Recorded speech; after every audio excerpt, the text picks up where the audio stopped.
بس حسن كنت بتتكلم على هل يشرك لاعبين بسرعه ولا بالراحه؟ لا، انا كنت بناقش مبدأ وفكره ال الانسجام، ويعني يقعدوا معانا شويه عشان ينسجموا. يعني انت جايب لعيبه كويسه وشايفها وعارف مستوياتها وعارف امكانياتها، ولازم تستعين بيهم. انا ما بقولش في الماتش ده ولا الماتش اللي جاي، انا بقول مبدأ فكره عام يعني. كمبدأ عام. ما تجيبليش لعيبه وبعدين تيجي يقعدوا معاك سنه وتقول لا، ما احنا هنستغنى عنه وهنبيعه وبتعمل عليه خناقه زي احمد الشيخ مثلا.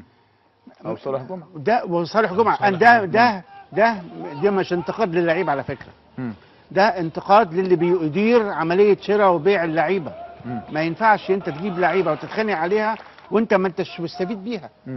امال كنت بتتخانق عليه ليه؟ انت ما كمان اللي بيشتري لعيب لازم يشوف امكانياته ومهاراته الفرديه وقدره الامكانيات دي مع الاداء الجماعي.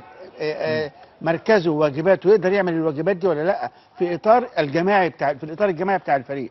لكن احنا بنشتري اللعيبه واحد يجيب فيا جون نروح اشتريه على طول. يعني مش معقوله يعني. يعني مين اللي بيحدد ده؟ طيب خلينا نرجع للمباراه تاني والجانب الفني. كابتن ضياء، استاذ حسن اتنرفز.